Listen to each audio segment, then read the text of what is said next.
how as a lighting director in a worship scenario, you know, you get your plan, you got your programs out, your scenes and all of that. Is there some tricks and things that you do in those moments where it's like, okay, maybe what I had programmed doesn't fit necessarily, so how can I kind of on the fly make my lighting set work with what's happening in the room?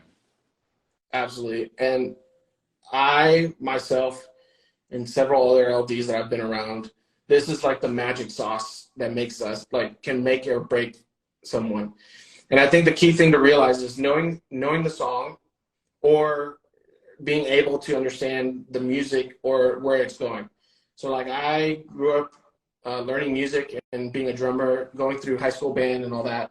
So I have a very good like sense of where the music's gonna go, and so I understand where they're gonna go, kind of like Mm-hmm. how to pivot.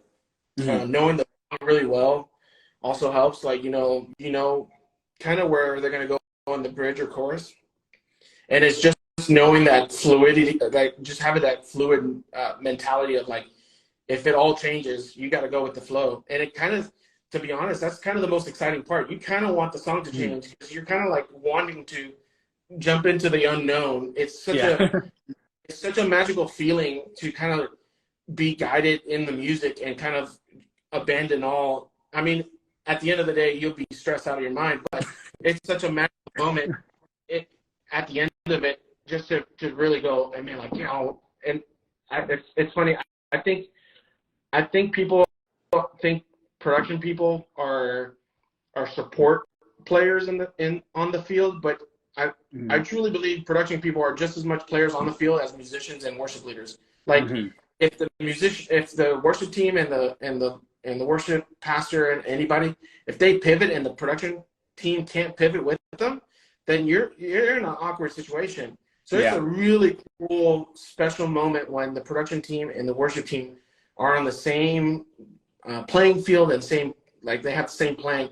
And when those moments pivot, oh my gosh, it is such a awesome feeling to go, yeah, we all did that. Like if the worship pastor calls for another bridge or another kind of low some kind of low chorus or some kind of Mm-hmm. like breakdown, it's such an awesome moment to be part of that and capture that and kind of like lean into it.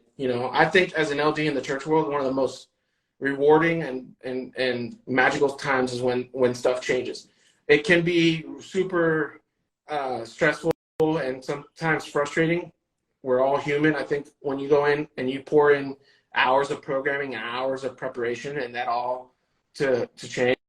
Tyler Hurth says pivot. Yeah, the pivot moment is always the moment. But I think that it's a magical moment. And when it pivots and it pivots well, I mean, it is truly some of the best moments in the worship service that are not planned. I mean, honestly, the best moments in church services are the ones that are unplanned and are kind of guided through by God. Plain and simple. So Mm-hmm.